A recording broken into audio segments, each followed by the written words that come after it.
So, well, tell me about the new album, and I know there's been like a lot of changes that have gone, like within the past couple of years with the band and.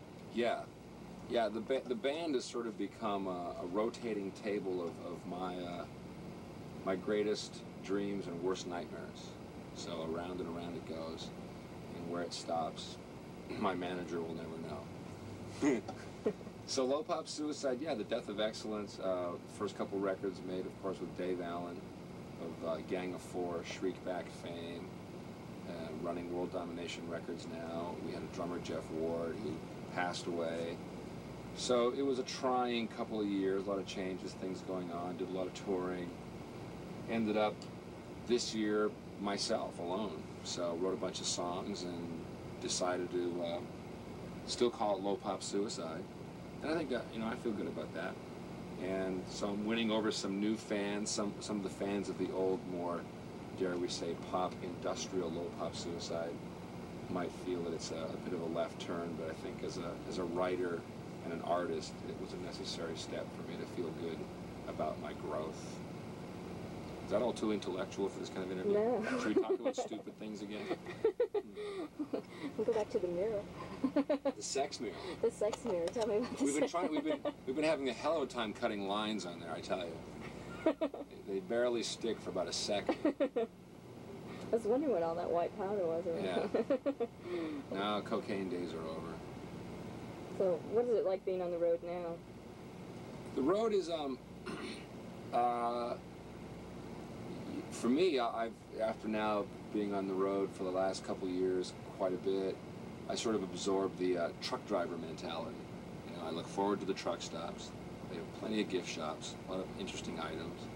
I like the whole idea of finishing the show, getting your bunk, sleep, eat a little, drink a little, stop at a truck stop, eat a little more, drink a little more, get back in the bus, drive a little farther, get out, eat a little more, drink a little more, do a sound check, get into a routine. And it's not very romantic as far as the big rock star dream about driving around in a bus and, groupies running on and people showering you with gifts. It's pretty much a grind. It's day in, day out doing the same thing. But I think musicians are the one lot of people that don't get to enjoy routine, so it's kind of nice to have one for a while. Notice how I can see the one eye over the top of the camera? Kind of makes it interesting because I see you in black and white and then I can look up and see you in color. Like my video. That's right. Have you seen it yet? No.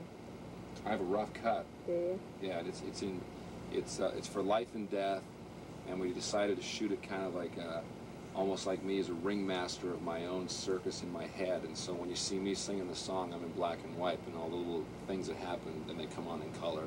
Oh, cool. Not like it's a new idea. No, but... As I begin on my directorial career, going to branch out. So you directed the video? Yes, yeah? yes. I got the little hat, the beret. You got to do the cigarette with the holder. Oh, yeah, and the little chair. The little chair, like to scream things in foreign languages at people. No, no, no, you fool, you idiot!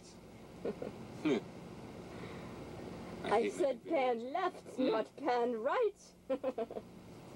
I can't work with such fools. Like the name of the band, and how did you come about with that? Or Dave and I, when we first started this thing, he liked the idea of something. He liked the David Bowie Low record, right? So he just, that word "low" was in his head. He wanted "low" somehow to be in the name. And I think as we began working together, he realized no matter which way he was going to twist me, I would somehow always try to make everything into some kind of corny pop song. Thus, corny. That's my buzz. So we had low pop, and either suicide came as a notion of the fact that we were probably realizing we were committing commercial and financial suicide by embarking on this endeavor. Or it was a little bit of the tip of the hat to my sort of Roman Catholicism, my darker side.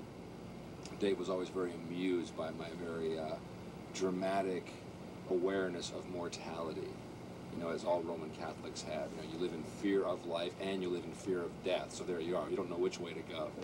So he always thought that was very funny. So Low Pop Suicide.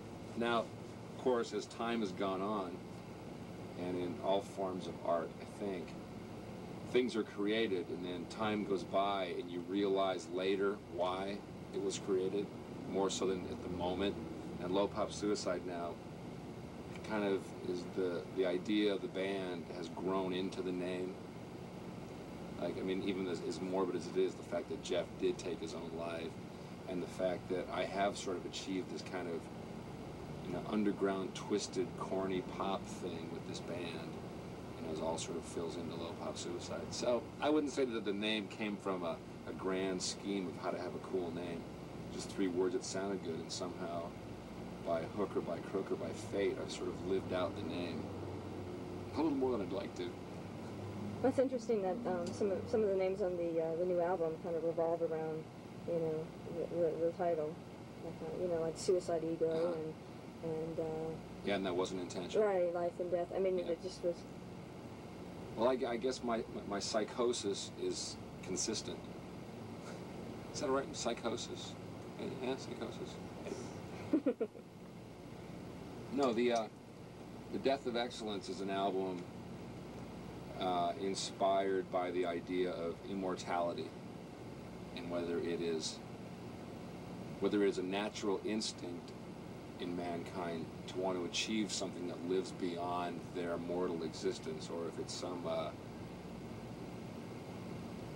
over exemplified self-adoration, you know, like I am greater than my present moment. I must live. I must make a work that lasts thousands of years. It's kind of egotistical, really. You know, and there seems to be enough people that seem to roam around the planet just kind of happy, doing what they do day to day without any, you know, great notions of creating great sculptors or trying to write the perfect song and then there's that small group of crazy people who run around trying to be remembered. So the Death of Excellence and songs like Tell Them I Was Here and Life and Death are about the notion of being an artist and what it really means, and it really is a double-edged sword, and all the things that make you strive to be remembered are probably the things that will ultimately kill you. So the closer you get, there you are. It's almost over. The artist formerly known as Low Pop Suicide. I wonder how that will sound in 10 years. The Bus, formerly owned by Low Pop Suicide. Rick Boston from Low Pop Suicide, probably one of the funniest guys I've met in a long time. If he doesn't make it in the music business, he can always become a comedian. And this is their album called The Death of Excellence, and it's available on World Domination. And I'll probably be doing a review of this album in the coming weeks. And I must say, this is a really, really good album.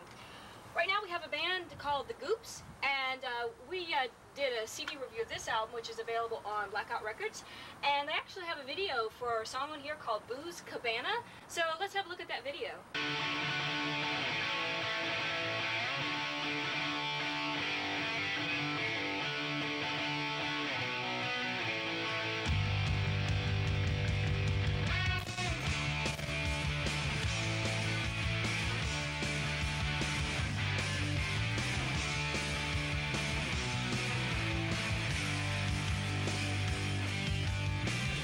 The wheels are turning, the numbers going round.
video is called Booze Cabana, and this is their CD, available on Blackout Records. And if you'd like to reach Blackout Records, you can reach them at P.O. Box 1575, New York, New York 10009. And this is a really good album. Hopefully, I think they're playing soon in New Orleans, so hopefully I'll get a chance to do an interview with them.